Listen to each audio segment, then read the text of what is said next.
View from the Gutters, Episode 7.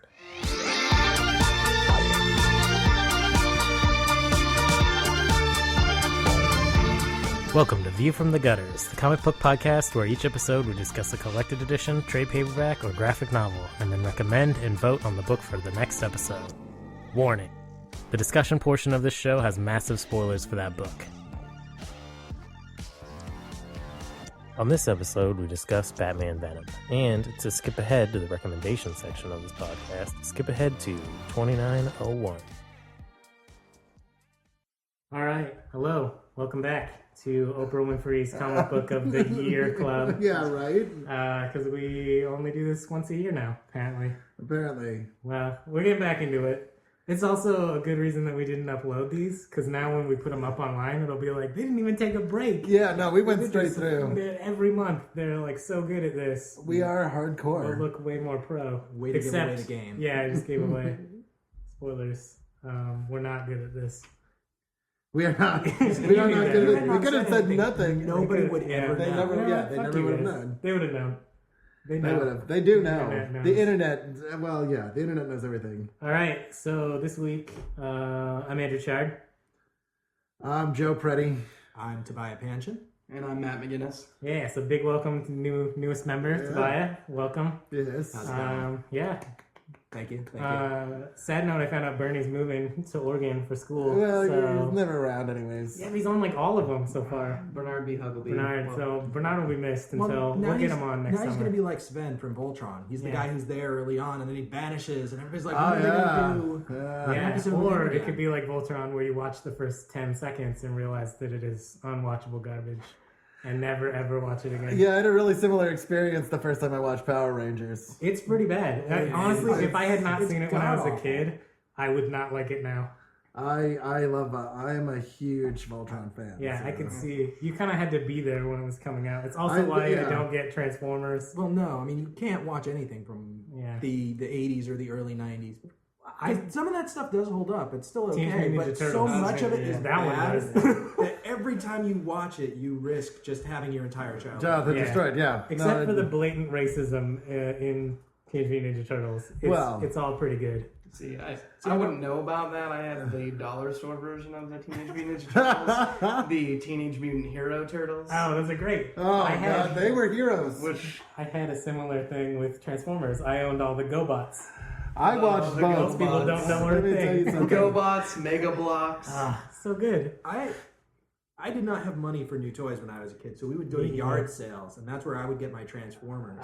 And sometimes there'd be Transformers, sometimes they'd be broken. Yeah. And sometimes there'd be GoBots. Oh, they're the best. And honestly, there were times where I was like, do I even want the GoBot, or do I want the broken Transformer? Broken Transformer, because it was just better. They are way cooler. I didn't know that they made big GoBots. I thought they only made the little 3-inch ones, because those are the only ones I could afford. I thought all GoBots were 3 inches tall. Yeah, no, they made a few big ones, and they were still bad. Yeah, I can imagine. Like, they were all die-cast metal, but it was still like, the legs fold out, and the arms flip out. It kind of looks like a robot if you squint your eyes.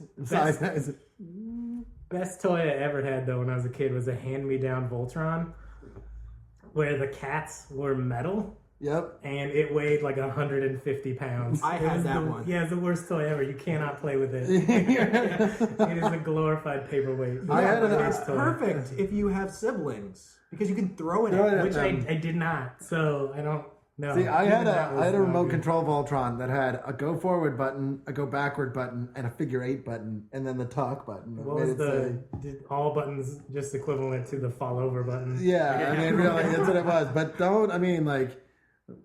that toy was the shit. Yeah, I can imagine that anything would be better than the 450-pound Voltron. Here's this immovable 1-ton toy. Hey, I was disappointed when they switched from the die-cast Voltron to the plastic one, because it felt like such crap. It did. I had the Power Rangers Megazord. That was like the same size, and they could fight each other, but the Voltron would just win just out of weight. Well, yeah. Weight class. Well, Voltron also formed a flaming sword. I mean, Power Rangers sword only killed everything instantly. Well, it wasn't on fire. They were fighting things that were made by the same guy that made all his fucking main bad guys be able to be destroyed by being poked in the chest. Yeah, you know? well, like, no one ever claimed... let's leave the putties alone. You know what? Yeah. You know what? I'm not buying it. Why is he trying to take over the Earth by only attacking its small California town? Because from the moon? Yeah, it was Washington no, he's not just like raining moon rocks down on DC or anything. No. Because obviously, if he can take out that one like smoothie stand, that will cause a chain reaction that will just completely destroy all of Earth's defenses. It's like Vietnam all over again. It really was. It was. It really was. Right. It was about comics. So we're gonna talk about Venom. Finally. It's my favorite Spider-Man villain. Due to the magic of the internet, it's only been, however long, right? But could have been seconds since it could have been like literally seconds if you're anything like me and you don't listen to podcasts until you remember you have them, and then you're 18 behind. 4 minutes ago when we picked this book, Try and 8. You quickly read through it. We're doing Batman Venom, which is Legends of the Dark Knight, right? Yes, issues 16 through 20. Yeah. And it's running from March until like September of 91. That sounds about right. Yeah, I can do that math. My trade, it says copyright 91. My trade came out in 93, so. And this is not Batman versus Venom. This has nothing to do with Marvel's Venom. Correct. This is Venom the drug. And this doesn't even have anything to do with Bane. This is pre-Bane. Yeah. This is which is a good springboard to get into one of the things I like about this book, which is that this is not necessarily a Batman you're familiar with. This is not Morrison's Bat God. This is not I'm on the JLA. I have a filing cabinet with every possible scenario in it. This is Batman a few years after he started out, and he's making mistakes and big ones. And it's brilliant. It's not just Batman when he was starting out. This is post-crisis, but before what we think of as the Iron Age, I guess, the 90s thing that happened. And this was in a very transitional period where the writers didn't know who Batman was or what he was about. Yeah, they were coming off of the Adam West Silver Age kooky Batman. There's a reference to that in the book too, which I love. Later on, when he's fighting a shark, which is badass. Yeah. He's like he says to which is the best cover ever in a Batman book, which is issue 19. I think that is a pretty excellent cover. He's fucking fighting. Is it 19? Yeah, I think it's 19. He's fighting a shark on the cover, which is badass. Yeah, in that issue, he turns to some islanders and it's like, if you have some shark repellent, break it out now. Which is a reference to the movie. A wonderful reference to I think he might say it to Alfred. He might say it to Alfred. I don't know. They're in a boat. It's kind of hard to tell what's going on. He's saying it to somebody. He's making some bat. He turns over the boat and then he says it to the Islanders. So it's good. Which is awesome. Yeah, very funny. It's very obvious reading this comic that the writers don't have a clear concept of who the Batman character is or what he's like in this new post-crisis continuity. Yeah. And they're trying different things with him. Right before Crisis, you've got Batman wandering around during the daytime and shaking hands with Superman and being buddy-buddy with the JLA. Yeah. Crisis happens, comes back, Frank Miller changes everything, and so now people aren't sure if they should have Batman just be angry and pissed off all the time. How do you make Batman still cool without being angry constantly? And this is the brilliance of O'Neill, Dennis O'Neill. Is this the first issue of Legends of the Dark Knight comes out in late '89, and it reads like something that was published last year. It's not dated. The writing is crisp, it's clean, and it really is an exploration of the Batman character that comes out of year one, which I always think is Miller's superior Batman story. I agree. As opposed to Dark Knight. This is dark, too. It is. No, there is darkness. It opens, basically, with him failing to save a little girl. Yeah, which is brutal. It's brutal. And weird to think about, is related to the guy that starts giving him the drug. Right, it's his daughter. Yeah. So did the doctor leave her there to die to lure out Batman. Like, I think that's what happened. They kind of only talk about it obliquely, but later on you find out that he's taking his own drugs specifically to inhibit emotional responses. You're pretty fucked up bad guys in here. Pretty heavily that he sent his daughter to die specifically to lure Batman in. Which is just awful. Well, and it's the kind of thing that belongs in a Batman book. These are the kind of, the thing that makes... Batman has compelling villains because he is so rigorously controlled himself that it really does a great job of highlighting the psychotic nature of some of the people he goes up against. So it's a really nice touch. It's nice too that they don't have to be costumed villains all the time. It's kind of like a throwback to when Batman used to fight like corrupt landlords. Just like mobsters. Yeah, exactly, mobsters. So it's cool to see him fight guys that aren't in costume, that aren't the Riddler and that aren't, outlandishly dressed and... Again, probably as a backlash to some of the Adam West foppish villains whom I love, all of, are completely over the top. Yeah, no, absolutely. Yeah. Well, it's a strike back against the camp. Yeah, totally. And that's what Miller did. That was so important, and that's what Legends of the Dark Knight does, is it takes Batman out of that camp. It's like, this guy dresses up with a bat, and that could be really silly. We're not telling silly stories. Right. We want you to be chilled when you read this. We want you to be like, kind of... It kind of comes on the back, too, of other great stories. Like, I highly recommend all of the Legends of the Dark Knight. Oh, God, stuff. It's a great run. It's a great story arc after story arc, a lot of which have ended up in trades. Hopefully we'll be getting a reprint. Batman Venom just got reprinted. Hopefully we'll get a reprint of Batman Prey, which is the story that came right before this. Right. Which was another great Batman, and including Catwoman story. So that's a really good one as well. Yeah. All right, let's just go around the table real quick and say whether we liked it or hated it. I feel like we skipped that part this week. God. Joe, I fucking hate it. No, I loved it. I thought it was great. As somebody who loves Batman, it's always great when you get to read an author that does good things with the aspect of the character you like, and that's what Dennis O'Neil does. Denny O'Neil does in Venom. Is he takes this idea of the Batman as a highly flawed, the drive of the Batman being this huge character flaw, and exploits that, and I think that's super interesting.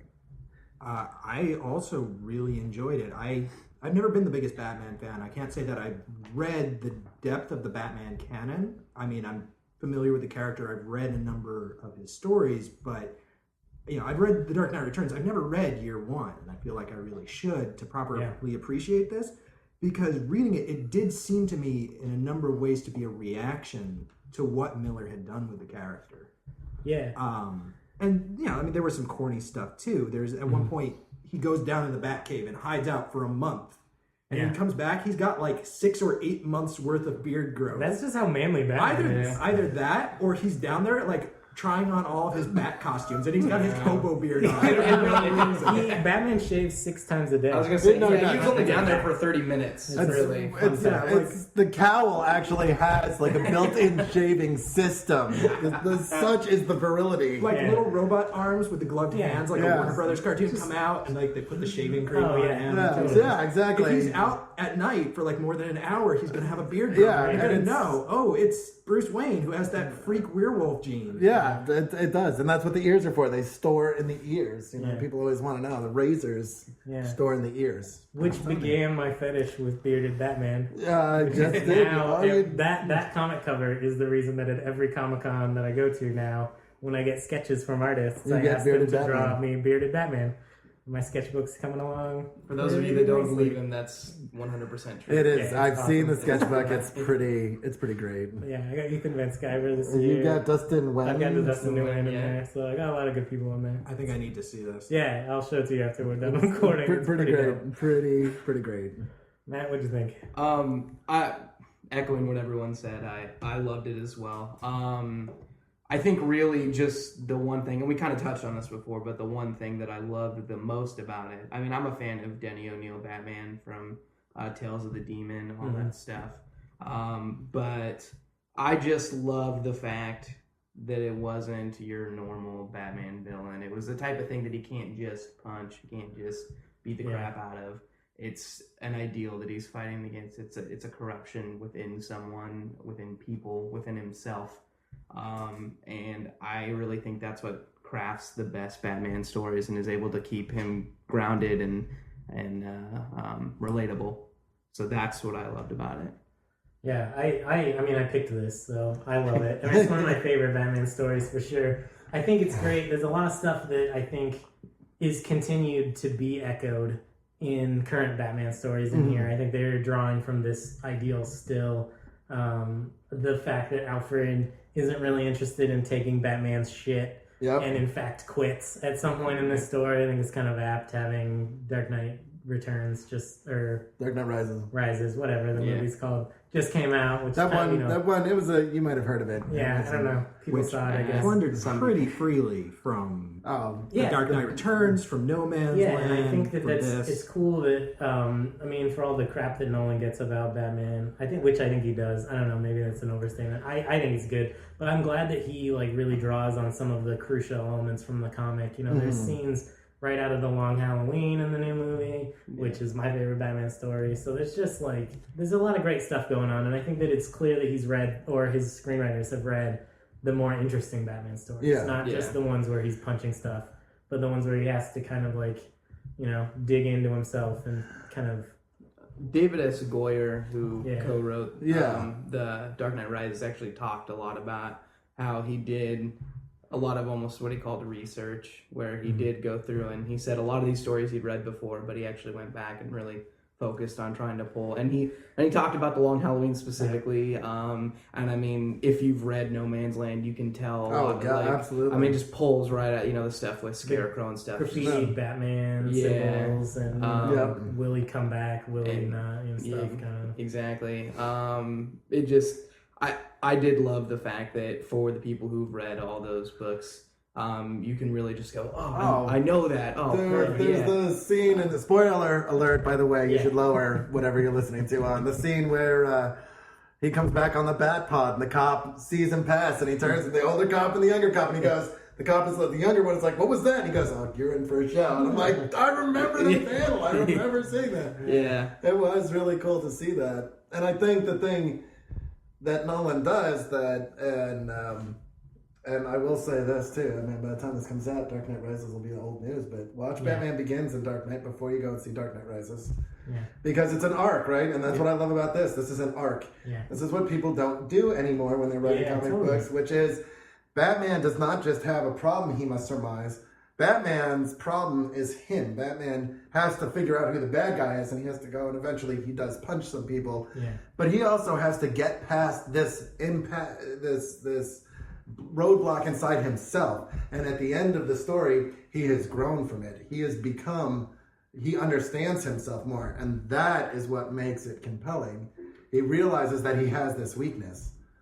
It's cool too that time passes in this book. Yeah, I was going to say, months go by. One of the things that they do in this that used to be the case back in the day that isn't so much anymore is how decompressed it is. I mean, when you buy a Batman comic today, maybe a few hours, maybe a couple of days will go by, and the story is very, very decompressed. And back in the day, you would have weeks go by between two panels, and there'd just be a narration box weeks later, this next thing happened. And if you actually pay attention to what's going on, a year goes by in this story. Yeah, it's a long time. Because from when he starts taking the drugs in the first issue, it takes 2 or 3 months for him to really get addicted to them. Then he spends a month in the Batcave. Then he spends 6 months after that getting himself back into fighting shape before he goes after the villains where they're hiding out in Santa Prisca. So a lot of time actually passes. And at first I thought it was a mistake because when he's talking to Gordon early in the story, he calls him Captain. And then later he calls him Commissioner. And I was wondering if that was a mix-up on the writer's part and they just forgot that he was a captain, or if that was intentional, trying to show how much time was passing. I think it might be. It could easily be both, but one or the other. But I mean, I think that it's cool that time passes, and you're right about the new comics where it's I feel like they're afraid to let time pass during the issues because they don't know if they're going to have to break for the next event, in the next issue. So you can't have more than like an hour go by during a comic. And it's weird when stuff goes for longer, but it was super refreshing to go back and read old comics where they're not afraid to play with the passage of time. To do something, yeah. Well, where they could do something like this, and 100 people wouldn't pipe up and go, Batman wouldn't do that, blah, blah, blah, blah, blah. It's like, no, the thing that makes Batman compelling to me personally is that he is so single-sighted. He is so dead set on his goal that he will ignore things, and he'll ignore things till they bite him on the ass. You see it in Bruce Wayne Murderer, Bruce Wayne Fugitive, where eventually Nightwing has to clock him because he's like, you're being a dick. Everybody knows you're being a dick except you. Stop. Yeah. And it's like Alfred's trying to tell him, Superman's trying to tell him, and it's finally, and Nightwing's just like, I'm done. Yeah. I'm done doing, and that's when he's compelling, when you see him grow, because it is so, in modern culture, I was thinking about this earlier today, in modern culture, Batman has become synonymous with never loses ultimate badass. Yeah.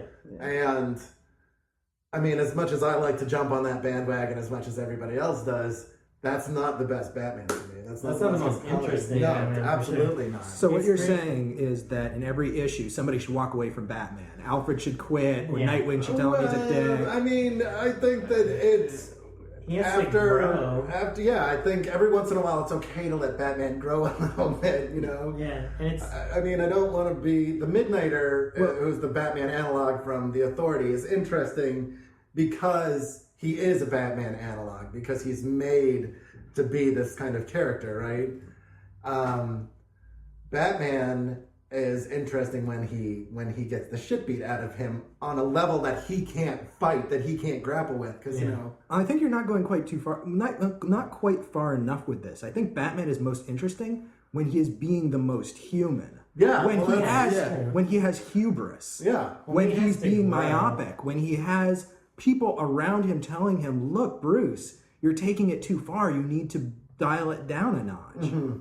Absolutely. Batman is interesting because his failings are human failings. Right. And it's nice too because he is powerless. That is an easy analog to draw. It's he's the most human of all DC heroes for sure. In Marvel it's a lot easier because they're all slightly human. They have more human interactions, it seems like. When in DC it's they're all so superhuman that they tend to forget that they have human problems. I think another thing about Batman that's interesting is we talked about Nightfall and No Man's Land earlier. It's so much time passes in those stories. Not just in the issues, but in that those story arcs took a year or more to come out. Yeah. Which definitely does not happen in comics. Oh, no. It's hard to if you have 6 unbroken issues, that's a good run. Yeah. And so it was cool. It's cool to see that kind of stuff, and I think that Batman really needs more time to be an interesting character. I agree. Well, it's a mystery story. I mean, this is where he's a detective, right? Yeah. It's great to watch him kick ass, but it's interesting. There's a lot of potential there to do the same things with Batman that Hammett did and that Chandler did with Marlowe, and that Hammett did to a lesser extent with the Continental Op, where there's character development because the world they live in is so just dark and gritty and awful, and because they become who they are in response to that world. That myopia, that single, that drive there. There's so much potential there with Batman, and this is what I love about the Batman Superman connection too, is you have Clark, who's like a god, right, but is always worried that he's not doing enough, right, and then you have Bruce, who's like the ultimate human, but he is a human, right, who's convinced that he's covering all his bases. And so you get this great interplay there. But they're both so driven to do more. Too, exactly. They're both, they know, it's one of the reasons I think they have their friendship, Absolutely. Is they both know that they're like, man, we're going to do everything. Yeah. Even if it kills us to do what we think is right. So there's this great JLA run. It's a trade. You should pick it up. It's called... what is it? It's Tears of the Gods or something like that. And it takes each one of the big 7 of the Justice League, and it's an issue. And each issue tells a story of when they have failed. And there's one where Superman isn't fast enough, and where Wonder Woman isn't strong enough, and Batman is really good. It's really interesting to see that. Is this part of the Mark Waid run? I'm not sure. I can't remember. I want to say that it is. And I will look into it, and I will have an answer before this podcast is over. Do some Googling. I'm going to do some Googling. And we'll talk awkwardly while I Talk, you Google. You actually might need to do the Googling. I'm not connected to the wireless network. So I think we all liked it. It's good. It's a good Batman story. Absolutely. Absolutely. I read Batman Earth 1 the other day with the Jeff Johns run on Batman. Matt and I talked about it. I would thank Jeff Johns to keep his goddamn hands off of my Batman. I have to agree with you. Andrew and I kind of have opposing opinions on a few things. I don't want Jeff Johns anywhere near Batman. Thank you very much. There's a reason that all they'll let him touch is the Earth 1 stuff as it is. Yeah, I mean, it's Elseworld stuff. Come on, he's got to put Batman somewhere. I'd rather it be in an Elseworld book than in like the main story. I just couldn't get over how he changed Alfred. There's a lot of changes in that book. Just not. Before you know it, they'll be, Batman Incorporated will be the Rainbow Batman Incorporated, and they'll all be wearing different colors, and each one Black handle. Mix Jeff Johns in with Grant Morrison's craziness. Hey, I'm not saying, and we've talked about this before too, my favorite Grant Morrison stuff, aside from All-Star Superman, which if you're a comic book reader and you haven't read, you should be ashamed of yourself, and you should go out right now and do whatever you can. Don't kill yourself. Don't kill yourself, but you should go out and do whatever you have to. Read it and then kill yourself, because then you'll be able to remember it in the afterlife forever after. Forever after, yes. But I like Morrison's not superhero stuff more than I like his superhero stuff, because I tend to. It's not just his not superhero stuff; it's more his non-continuity stuff. It's really what it is. Really the issue. Although I like a lot of Morrison has always been best when he has not been constrained by continuity or by other people's work. And the continuity is kind of a constraint that we put on writers. It really is. Be like, play in this playground only. Do not break the rules. Do not color outside the box. Which, to put Grant Morrison in, isn't really fair. If you notice, his stuff in continuity will start out. He'll have like a solid idea. He'll be like, "I'm with you, Grant Morrison." And then it just spirals into madness, which is awesome. Except that it makes no sense. I'm along for the ride, but at a certain point, I'm even like, "What the fuck is going on?" If nothing ever had to come after it, every Grant Morrison story would be amazing. And that's what I mean. It's only terrible when you look at that and you say, okay, but what about everything else that is going on? I'm an obsessive compulsive comic fan. I have to put that in a little box. Really, it's the writer that's coming after him that has a gun to their head. Yeah, I have a friend that likes to say that reading a Grant Morrison stuff, like reading New X-Men, right? It's like you come in and you show up at his house and he's like, "Hello, how are you? It's very nice to see you. Come in. I've made some tea for us, and there's little finger sandwiches, and it's wonderful." And you're sitting there and you're chatting and you're drinking the tea, and he's like, "Is that tea good?" And you're like, "Yes, it is." And he's like, "I dropped it! Oh my God, we're tripping! You've got 3 heads!" And it's like, that really is what New X-Men is like. The movie The Perfect Host. Yeah, right? It's like, oh my God, we're on mescaline now, and we're flying, and it's crazy. And that's really what New X-Men was like for me. Yeah. It's really like, this is good. I like it. And what what? Yeah. I loved every minute of it. Well, I like it too, because spoiler, if you haven't read something that's been out for, forever. Over 10 years now. Jean Grey dies at the end, and I'm a big fan of Jean Grey dying. A huge fan of Jean Grey dying. You must really love X-Men, because that has to happen all the time. No, it does. It's like, it's pretty much, if you ever wanted me to read anything, say, Batman's in it, don't tell me that Jeff Johns wrote it, or tell me that Jean Grey dies in it, and I'll read it. Or all 3.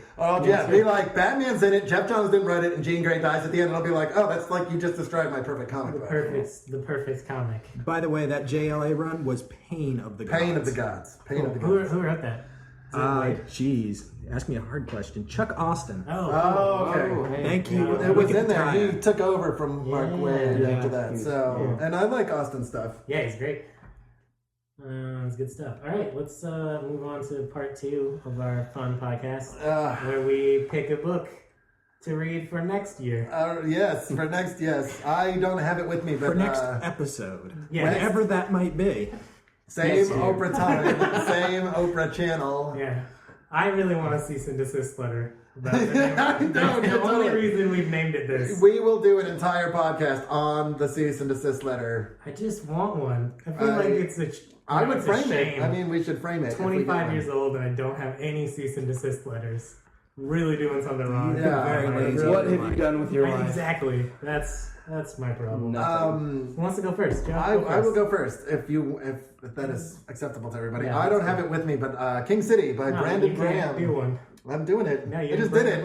No, it's too late. It's too late. We're looking from the record. I'm the stenographer. I just did it. King City. I have it on my iPad. So there. Well, you own it. So can I do own it. I do own it. And I have looked at it. It's King City by Brandon Graham, and it's about a cat master.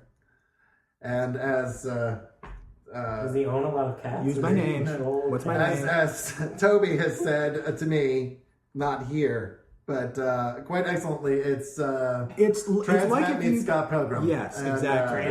Transmetropolitan. Transmetropolitan by Warren Ellis meets Scott Pilgrim. So, all right, okay. You've listened. It's intriguing, and if they had some kind of mutated freak baby, that would be this comic. Yeah, nice. It's about this guy that's a spy. He's trained as a spy, as this particular kind of spy called a cat master, and he can inject. He is a cat. It's an all-purpose cat. It's an all-purpose cat. He can inject it with this serum that allows the cat to take on pretty much any shape he wants. That's awesome. And it's excellent, and that's what I'm throwing out there. The art's really pretty. It's black and white. The art is in black and white, and all 12 issues are collected, available from Image for $20. Yeah, it's a big fat phone book of a book for $20. It's a great value, and it's a great story. And Brandon Graham is an excellent up-and-comer, I would call him. Yeah. So as always, yes, you should read these books even if we don't pick them. Yeah, no, do. Otherwise, we will find you. Yeah. We have magical internet powers. We won't. Why, dude? We're not Batman. You're never going to get a cease and desist letter. If you do, Alan Moore will find you and probably talk to you about how much he hates Before Watchmen. Which he is a wizard. He is. He's a 12th level necromancer. He's a wizard. So he'll come to your house in the middle of the night with your dead dog and your dead hamster that your mom told you she lost. Yeah. And it'll be awful. Nightmares for years. I hate to think what set of circumstances would bring you to lose a hamster. I could say that your hamster... I was going to say, okay, if your hamster ran away, I could see that. But to say that you lost the hamster... I probably should have switched it around. That implies... positive action that you did something. You were doing something with the hamster, and you lost it. You forgot to put it outside. Where did you put the hamster, Mom? I will. Where did you stick the hamster, Mom? Tell me. Wow.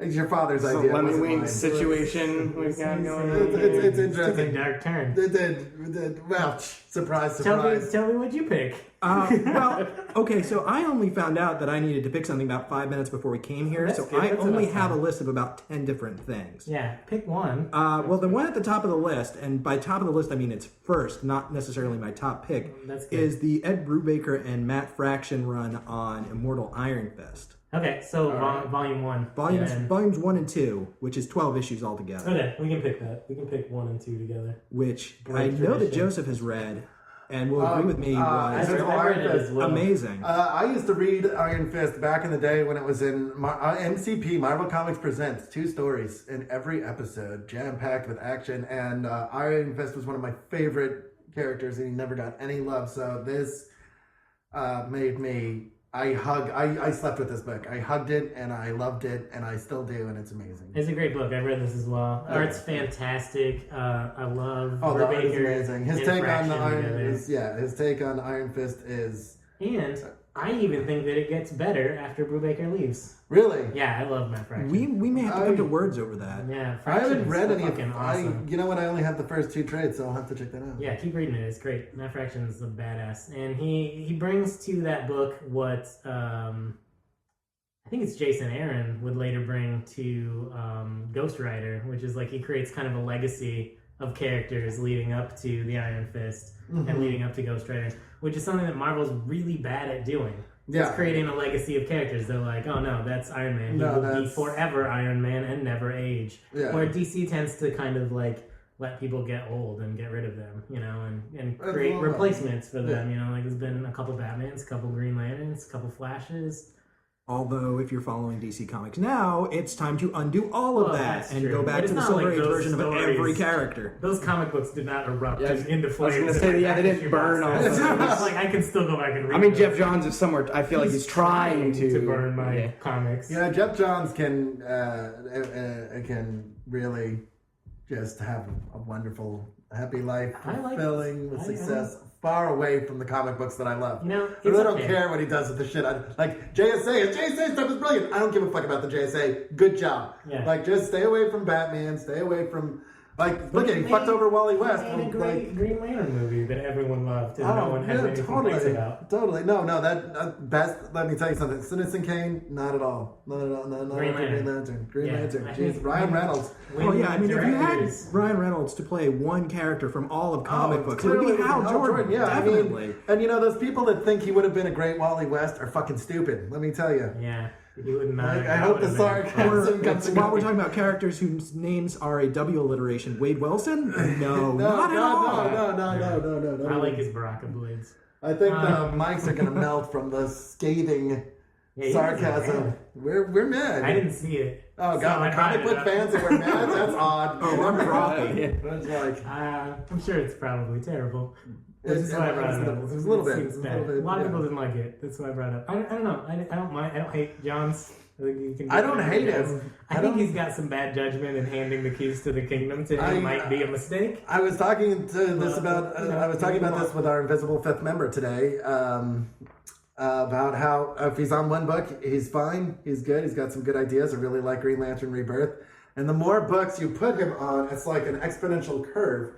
So, like, the more books he's on, Bendis is like this too. The greater the chances that the story is going to suck. Brubaker is that way too. Like, I think a lot of comic book writers probably. No, I agree. Like, very few people can write. I think that Johns is one of those writers, and I think that Bendis is another one where there are certain characters that they're amazing on. I love Bendis' Spider-Man. I could read Brian Michael Bendis writing Spider-Man from now until the end of time. Yeah, it was great. You put him on the Avengers, though, and I want to blow my brains out after 5 pages. I guess it just depends on how much you like Talking Heads, is like how much you like Bendis. Because in a Spider-Man comic, I expect at least half of every page to be composed exclusively of word bubbles and narration boxes. Yeah. At least half of every page. Yeah. But, you know, it's modern comics. Jeff Johns is good on Green Lantern. Say what you will about the War of the Lanterns nonsense that's been going on. Yeah, I loved the Rebirth. But when he's just writing just Green Lantern, I think he's fine. Oh, no, I agree. I think Blackest Night has a lot. I'm sorry, go ahead. No, all I was going to say is I think that going back and seeing the arc that Green Lantern's gone through in the last 3 years? It's been 3 years, let's see. 5 years. It's been more than that. Has it? I do. Five, yeah. In like 2005. Yeah, I guess you're right. Yeah, it's been a while. Shit, it's been a long last time. Year. Yeah. 2005. So our last podcast when he started writing Green Lantern. No, I mean it's great to see. There are very few, I think, writers now that have been able to kind of conceive this, and it's obvious, or at least to me, it feels apparent that he's had this kind of grand plan for things, and that's great. I love that, and I do like his stuff on Green Lantern, but that's about it's also really rare for anyone to be given as big of a chance as he was given. Oh, he definitely earned his due. He earned his due working on JSA and did like a lot of good time and his Teen Titans run is great. Yeah. Oh yeah, no, I like that because he was that was at the same time as Outsiders going on, right? Yeah. So all the original Titans had gone to do the Outsiders thing, which I thought was cool. Yeah. And you got the new Robin, Tim Drake, and you got Connor Kent and the Face Off. He does the Face Off where everybody's like fighting their respective elder or whatever, which is really good. Now, is that not the series that starts off with Bart Allen reading the entire San Francisco Library? Yes, because he can unlike Wally West, who could not, who was Barry Allen, they could not retain all that information. Well, that's the thing. It's I mean, to me, I love Rebirth. I think Jeff Johns does have some really great ideas. You can see it if you go through and read Blackest Night. There's some panels in that book and panel setups in that book that are claustrophobic and horrifying. Yeah. When when what's his face? The guy that can transmute everything. Superman. No, Firestorm. Firestorm. Is it Firestorm? The guy that's right. You're right. He that basically gets taken over, gets trapped in the dead. And Robbie Benson's dead body, and he ends up transmuting his own girlfriend into salt. It's awful. It's like, oh my god, it's visceral and horrible. And then there's like 3 splash pages, which totally it's like, oh, this was good. Now I'm gonna masturbate all over the page. And it's like, oh, you lost me. At that worthy though. I don't know how much of that is John's and how much of that is modern artists. Well, I'm gonna blame a little bit on comic book artists. I agree with you because when they're selling original art, nothing sells better than a splash page. Absolutely. So if they're going to beg a writer for anything, but it's more splash pages. At that point, it's still John's working with his artist, and it's still John's going, this is my vision, this is what I need. Maybe John's is just being too nice to his artist. It's entirely possible. More of an asshole. But then how do you explain his... And this is, to me, the one... I like how we've gotten off on this Jeff Johns tangent. Yeah. The unforgivable sin of Jeff Johns is his fucking boner for Barry Allen, who is the most boring character it's ever. Not just Barry Allen. It's everything from the Silver Age. I mean, that Teen Titans run, first thing he does, he puts Bart Allen back in the Kid Flash outfit for no reason. Well, because he wants to establish because Mark Waid had just done amazing things with Impulse. He looks like a hot dog. The Impulse costume is worse, I think. Are you joking? I think it's worse.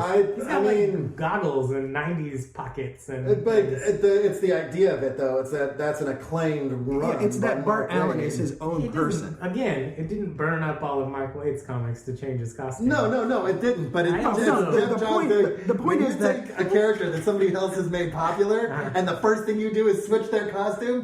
That sends a very clear message. He progressed that character forward. It's part of a thing that Jeff Johns does. He always goes to the Silver Age. He goes with Barry Allen. He goes with Hal Jordan. He goes with Kid Flash, even if his name is Bart Allen. Right. Yeah, which I agree with you. And there are a lot of people that are in their 30s and later reading comics that remember the Silver Age very fondly, even if it wasn't always good. Okay, yeah. I understand if you're, 38, 39 and you're nostalgic for the comics that you had with a kid. He is. Nobody gives a shit about Barry Allen. Barry Allen is the most boring superhero that has ever existed. I disagree. I think he has no character. The problem that DC has the most, which is they are targeting a super specific audience of DC readers, which are those readers that remember the Silver Age. But when you have 20 years of continuity with your new Flash, when you have 200 and some odd issues with your new Flash,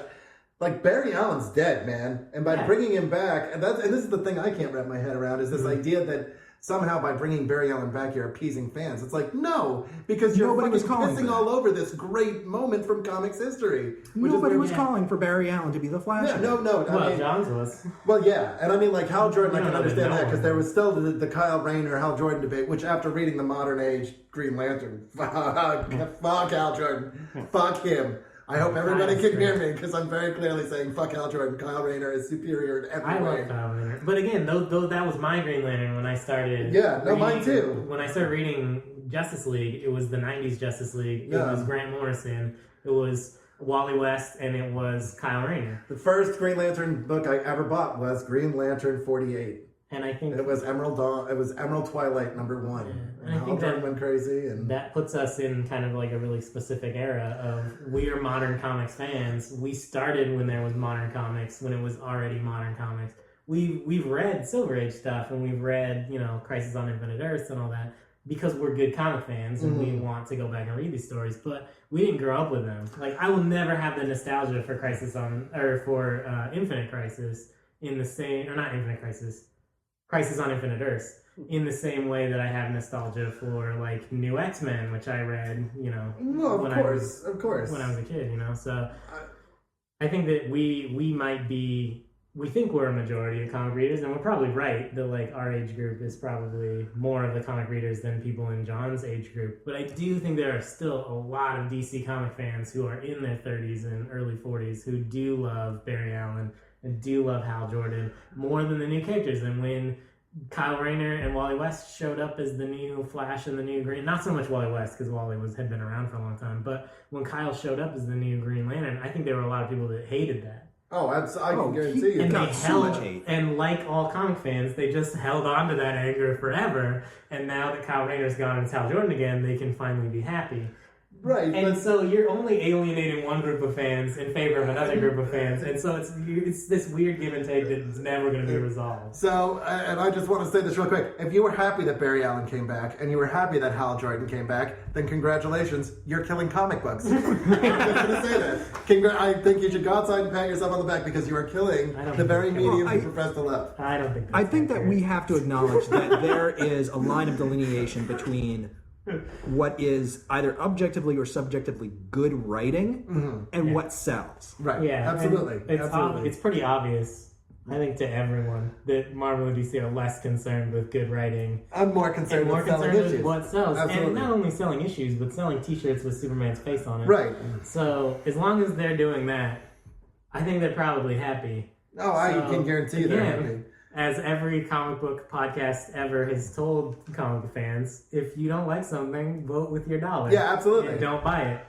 So then you can kill comics really slowly by not purchasing it. Well, no, but I mean, it'll force them into, ideally, it's not all about saying inflammatory things to people who I judge harshly, right? It's about the idea that you can, if you don't like something, you don't have to buy it. Yeah. You don't have to buy every issue in a run if it sucks. Yeah, and this is an amazing idea, right? But it's like, I understand that you have all of X-Men, so it's X-Men #1, Jim Lee, 6 different colors, but if you have a 5-issue run that sucks, you don't need to buy any more than that first issue that's like, this guy sucks, this guy couldn't write his way out of a wet paper bag. Right. Don't buy it. It's a very simple thing. Don't be a collector. Yeah, don't. If you want to collect nice things that are pretty, do that. Yeah. But they're for yourself. They're not a collective investment. Wait. Look at what and these days there are so many beautiful, Darwin Cook's Parker. They just collected this beautiful Martini edition, hardback, slipcover, $75. Gorgeous. Want to be a collector? Go out and buy that. Support that kind of stuff. Yeah. Go out and buy the Marv Wolfman and George Perez New Teen Titans Volumes 1 and 2 omnibus that came out that are really reasonably priced at like $75. Support indie books. Support indie books, Go on Kickstarter, buy, help kickstart some indie projects. Yeah. And buy Image and Yeah, because everybody's getting in. I mean, you can buy deluxe editions of Invincible. You can buy deluxe editions of I Killed Giants. You can buy... Yeah. Also, there's a lot of indie publishers right now that are trying out the comics on the iPad. I think it's Tim Seeley's. I think it's 5-star comics. Yeah, 5-star. And so check those out and just stuff like that. And give your money to people that love comics. Give your people to money. Yeah, give your money to people that deserve it. And good writers and people that love comics, and give your money to people that deserve it. And don't buy every X-Men issue, even if you hate it. Yeah. You don't have to do that. So, Matt, what do you want to read? I'm sorry, I fell asleep for like the last 30 minutes. That's all right. We're actually on I think we just went 24-hour cast. Yeah, we just never stop talking about this. You're ready. It's an endurance cast. Yeah, we're going in shifts. All right, so my book is called The Annotated Mantooth, and it's written by Matt Fraction. Yeah, awesome. I haven't read this. And illustrated by Andy Kuhn, and I believe the gray tones are done by Tim Fisher. The book came out in 2002, and actually, of all things, what grabbed me by it was just the fact that there is a foreword by Warren Ellis, Joe Casey, and Greg Rucka. Oh, that's cool. So that is some pedigree. That is some pedigree. So at that point I had to pick it up. But because I'm horrible at pitching books, I'm just gonna read the back of it. You cheater! I know, right? Come on. All right, fine. I won't read the back of it. Yeah, just okay. So it's a gorilla that's very James. Just read the back. I'm already sold. He's very James Bond-esque. And there's a robot that he fights that's named Best Grandpa Ever, or Greatest Grandpa Ever. Wait, that's the robot's name? That's the robot's name. I think we might have a winner. I'm sold And it's ridiculous and hilarious and a lot of fun. Not really something that I that I think is normal for Fraction. A little bit different. I've read Immortal Iron Fist run 2. Five Fists of Science. Did you read that one? No. Yeah, that one's good. Didn't care for it. I could have. Oh, jeez. I couldn't have cared less about Immortal Iron Fist before I read that stuff, and I loved it. But so that was the other thing, is when I saw Fraction wrote this, I was on board. But the other thing that I thought was really cool about it is it has each page. One page is the actual comic, and the back of the previous page is the script. Oh, that's cool. Which is different, but I really loved that you could almost just instantaneously kind of flip back and forth between the actual script and the story. Then also there's these little gems where Matt Fraction will just write these almost like I want to say letters to the reader, that some of them have to do with that are like the main characters writing them. Some of them are actually Matt Fraction writing to you. It's real kind of abstract in its format, and I don't know, it was just refreshing. It was a refreshing read. I laughed out loud. I really like the art. It's just something different. Nice. So it's black and white. It is black and white. Yes. That looks. Oh yeah, that looks great. Yeah. Very cool. Very cool. So. All right. For the fourth and final book of this year to pick from, I picked a Grant Morrison story. I like Grant Morrison. Yeah. This is Joe the Barbarian. It came out in issues. It's 8 issues. Came out in 2010. It was an Eisner Award nominee for Best Limited Series. It's really good. It's fantasy, and it's also realism. It's set in modern day. There's a kid named Joe, and he basically comes home during a power outage, and the fantastical element may or may not be contained within his head. You don't know. It really blurs the lines between like reality and fantasy, which is something I really like. Mm-hmm. It's reminiscent, sort of in the same way that the fantasy is kind of implied in books like I Killed Giants, mm-hmm. which is another fantastic book that you should read. So it's great. It is fantasy, but at the same time, it's kind of that never-ending story kind of vibe where it's like, oh, is this in his head? Is it a book? What's going on? Like where does reality end and fantasy begin? And it's got fantastic art. It's great. One of the main characters in there is a giant armored talking mouse knight with swords and killing things, and I love that kind of stuff. The kind of fantastical absurdism.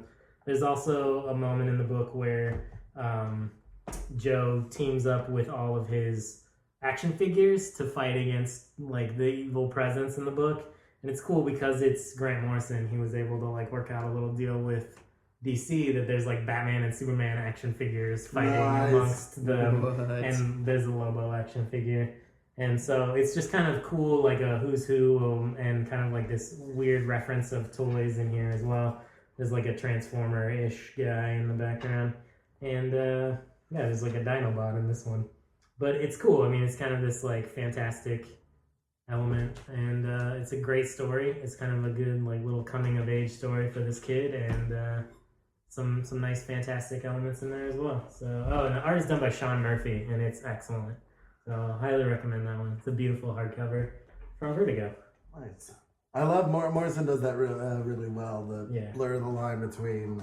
Well, I mean that's what he does. Yeah, and he does it amazingly. Yeah. So it's Grant Morrison doing Grant Morrison stuff, and it's really good. And it's the kind of stuff we talk about where it's like Morrison is the best when he's not constrained by continuity. Mm-hmm. This is a completely creator-owned book. None of these characters have ever existed or will ever exist again because it's Grant Morrison, and he just carves out this little niche of universe and tells a great story. So it's really good. All right, what are you thinking, Joe? What do you want to read?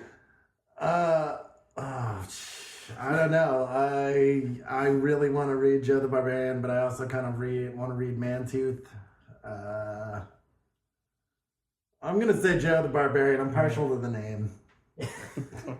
I picked it because it's a true story. It is. It's actually based on my life. It's a documentary film. And I will not be telling you where the fantasy begins and the reality ends. Wow.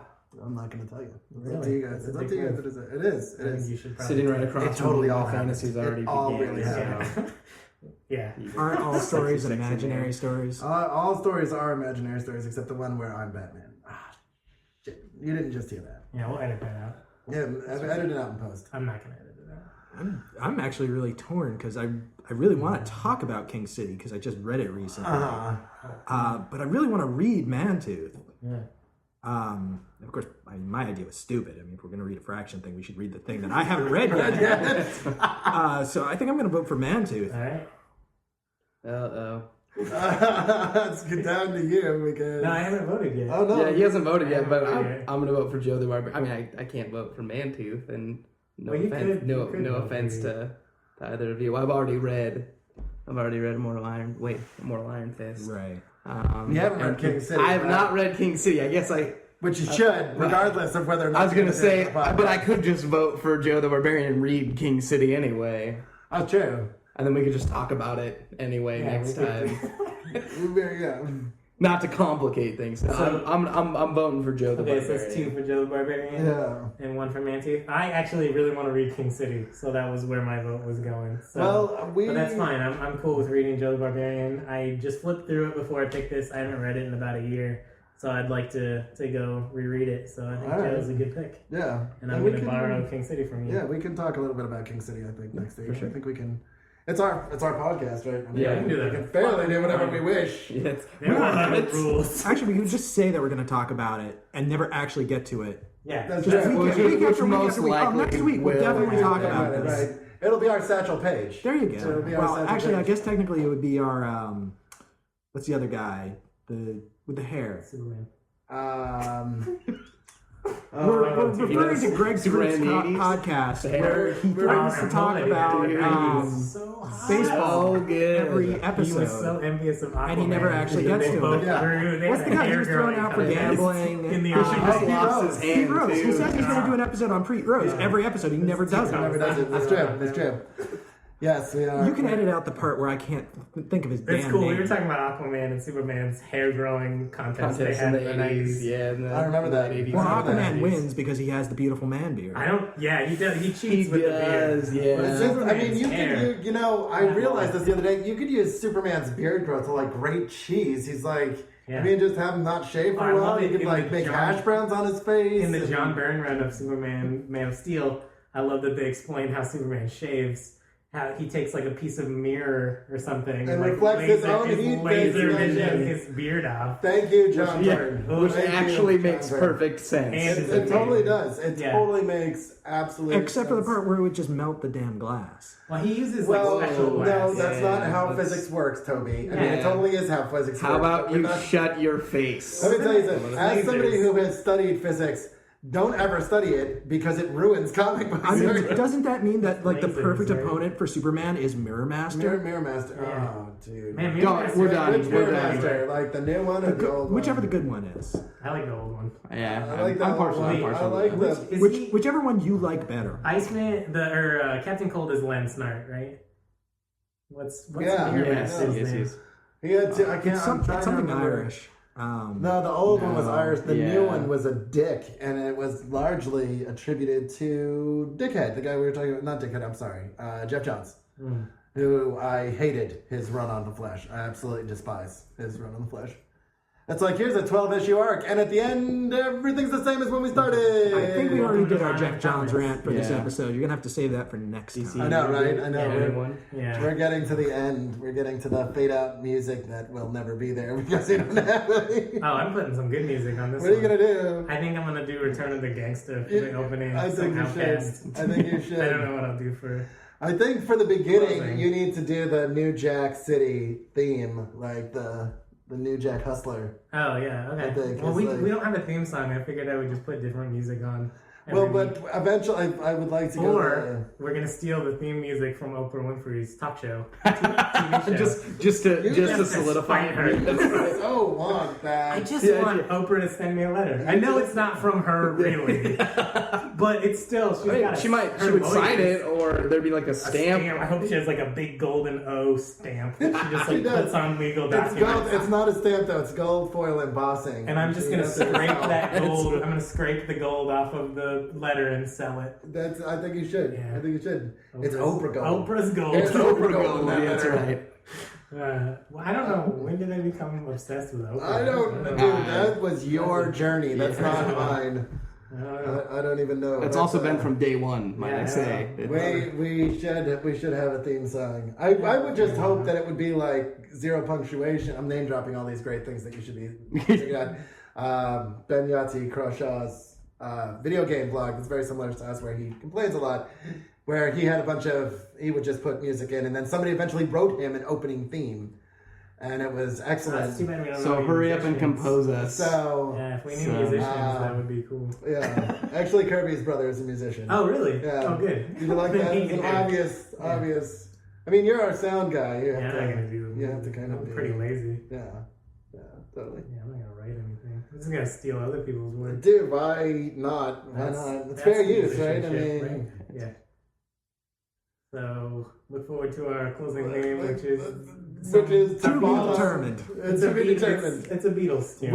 You'll be as surprised as we are. It's a Beatles song that I wrote. Yeah, and it's gonna start now. Now, probably like now. No. Hopefully, like 5 minutes ago. Now. Yeah, we should fade a lot of this out. All right, bye. Bye, guys.